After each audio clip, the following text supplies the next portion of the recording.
coração das pessoas estão mudando. Palavra de Deus. Entenda, Deus não se importa com a nossa aparência exterior, seja nas vestimentas ou na imagem pública. Ele se preocupa com os nossos corações. Ele é o único que pode verdadeiramente nos julgar. Provérbios 16, versículo 2 diz o seguinte: todos os caminhos do homem são puros aos seus olhos, mas o Senhor pesa o espírito. Nós nos vemos como puros, mas é Deus quem pesa a verdade. Nós nunca poderemos nos julgar com precisão. No entanto, podemos identificar quando alguém não é o que afirma ser. Em Mateus 7, verso 15, Jesus nos adverte a tomar cuidado com os falsos profetas. Cuidado com os falsos profetas, que vêm até nos vestidos de ovelhas, mas por dentro são lobos devoradores. No verso seguinte, ele diz: pelos seus frutos os conhecereis. Reconhecer os frutos de alguém não é o mesmo que julgamento. Julgamos injustamente quando pensamos que podemos determinar o coração de alguém. Reconhecer os frutos, no entanto, é examinar ações de alguém e determinar se são piedosas ou não. Isso não é julgamento. Pelo contrário, é ter cautela em relação a quem confiamos. A Bíblia diz em Tiago 1, versículo 22, sede cumpridores da palavra, e não somente ouvintes, enganando-vos a vós mesmo. Aqui a Bíblia está dizendo: prove ser uma pessoa que coloca a palavra de Deus em prática. Prove que você obedece aos princípios de Deus, às suas instruções e aos seus preceitos. Prove que você não é apenas um ouvinte que ouve a palavra, até conhece a palavra, mas falha em vivê-la. As últimas palavras deste versículo são interessantes, porque a Bíblia está nos dizendo que se você fizer isso, se ouvir a palavra, mas não a praticar, então você está sendo enganado, você está sendo iludido. Não é o diabo que está te enganando, não. Você se engana caso ouça a palavra, mas deixe de agir conforme ela. Costumamos pensar que o engano vem de Satanás, do anticristo, de algum professor falso e demoníaco, mas algo tão simples como conhecer a palavra de Deus, mas não obedecê-la, é um ato de engano em relação a si mesmo. Pois como você pode afirmar amar a Cristo, mas deixar de obedecê-lo? Como pode dizer que é um cristão buscando ser semelhante a Cristo, mas falhar em se curvar, em submeter sua vontade e obedecê-lo? A tradução amplificada em Tiago 1, versículo 22 a 24 diz: mas sejam praticantes da palavra, obedecendo ativamente e continuamente aos preceitos de Deus, e não apenas ouvinte que ouve a palavra, mas não a internalizam, enganando-se com raciocínios falhos, contrários à verdade. Pois se alguém apenas ouve a palavra sem obedecê-la, é como um homem que olha cuidadosamente para o seu rosto natural em um espelho, pois assim que ele se olha e se afasta, imediatamente esquece como era a sua aparência. Você está usando a palavra de Deus como uma lâmpada para os seus pés? Você está obedecendo a palavra de Deus e colocando-a em prática? Eu não acredito que alguém possa ser praticante da palavra de Deus sem ser desafiado por ela. A palavra de Deus precisa desafiá-lo, e ela o desafiará quando você tentar colocá-la em ação. Algumas pessoas são simplesmente difíceis de se confiar neste mundo. Tenho certeza de que, se você pensar a respeito, poderá pensar em algumas pessoas em que não confia. Talvez seja um pai que lhe causou um sofrimento inimaginável, pode ser um amigo que manipulou e usou, possivelmente seja um colega de trabalho que costuma mentir para conseguir o que quer. Todas essas pessoas são difíceis de se confiar. No entanto, se eu lhe dissesse que há uma pessoa que é ainda mais difícil de se confiar do que todas essas pessoas, bem, e a verdade é que essa pessoa praticamente impossível de se confiar é você. E essa é a minha mensagem hoje. Nunca confie em si mesmo. Seu coração não pode ser confiável fora do trabalho de regeneração do Espírito Santo. Deus fez tudo bom. Isso inclui a mente e o coração humano.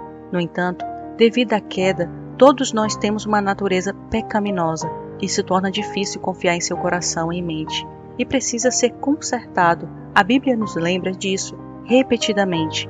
Sempre que fala sobre o estado do nosso coração, Provérbios 28, versículo 26 diz: quem confia em seu próprio coração é um tolo, mas quem anda com sabedoria será salvo. Além disso, Jeremias 17, versículo 9 afirma: enganoso é o coração, mais do que todas as coisas, e desesperadamente corrupto, quem o conhecerá? O mundo dirá para você confiar em seu coração e seguir onde ele te leva. No entanto, isso está longe da verdade. Seria tolice confiar em sua natureza pecaminosa. Permita-me dar uma ilustração que ajudará a transmitir meu ponto de vista. Havia um homem que gostava de álcool. Ele era um alcoólatra funcional, o que significava que você nunca saberia que ele era alcoólatra. No entanto, toda vez que ele entrava em um bar, ele saberia que ficaria bêbado. Uma manhã, depois de acordar extremamente de ressaca, após uma bebedeira, ele estava cheio de vergonha e arrependimento. Ele disse a si mesmo que nunca faria aquilo novamente. Algumas noites depois, ele estava em casa, pensando na promessa que tinha feito a si mesmo. Então ele disse a si mesmo que se fosse o bar naquela noite, não beberia.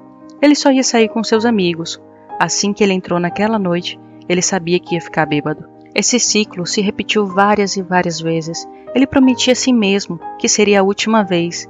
Ele ficaria sóbrio a partir daquele momento. Mas depois de um tempo, ele estava de volta novamente. Ele estava bebendo novamente. Agora, essa é uma situação real que se repete repetidamente em nossos corações malignos. Isso pode envolver álcool, luxúria, pecado sexual ou raiva. Seja qual for o seu pecado, nós nos dizemos que nunca pecaremos daquela maneira novamente. Por causa disso, nos colocamos de volta na mesma situação, porque nosso coração nos diz que não vamos ceder. No entanto, nossos corações não podem ser confiáveis e acabamos cedendo ao mesmo pecado que prometemos nunca mais cometer, outra forma pela qual nos enganamos e fazendo desculpas e compromisso. Nós não dizemos algo como, é um prazer culpado, ou é apenas uma mentirinha. Contamos uma pequena mentira para tranquilizar nossa consciência. No entanto, uma mentira branca ainda é uma mentira. Chamar um pecado de prazer culpado não esconde o fato de que ainda é um pecado. Nossos corações malignos podem nos enganar repetidamente. O coração também dirá, Deus vai me perdoar, está tudo bem pecar. Embora seja verdade que em Cristo temos perdão, não devemos tentar aproveitar-se desse perdão. O objetivo final dos nossos corações é nos levar ao pecado. Isso nos deixa impotentes, sem qualquer ajuda no mundo? Isso também é uma mentira que o coração nos dirá. No entanto, há esperança de que nossos corações possam ser mudados. Ezequiel 36, versículo 26 diz, Darei a vocês um novo coração, e porei um novo espírito dentro de vocês. Tirarei de vocês o coração de pedra, e lhe darei um coração de carne. Ezequiel era um profeta do Antigo Testamento. Nessa passagem, ele está dizendo ao povo de Deus que haverá um dia em que Deus mudará seus corações, maus e perversos, sobre uma nova aliança. Naquele momento, eles tinham corações de pedra. Quando você aperta uma pedra, ela não pode ser mudada ou moldada. Por mais que você tente, não pode mudar uma pedra com as mãos nuas. No entanto, sob a nova aliança, o povo de Deus receberá um coração de carne. Tente beliscar o braço, sua carne pode ser movida e mudada. O que Deus está dizendo ao seu povo é que haverá uma nova aliança em que Deus lhe dará um coração novo e puro, que não são maus e cheios de pecado. Bem, essa nova aliança veio. Ela veio por meio da pessoa e a obra de Jesus Cristo. Jesus veio à terra mesmo sendo Deus.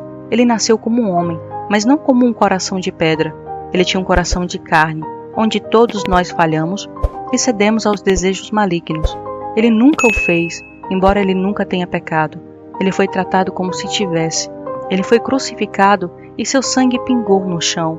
Ele recebeu castigo pelos nossos pecados. Ele ressuscitou dos mortos. Ele derrotou a morte e o pecado e Satanás. Agora, aqueles que confiam no sangue de Cristo são purificados.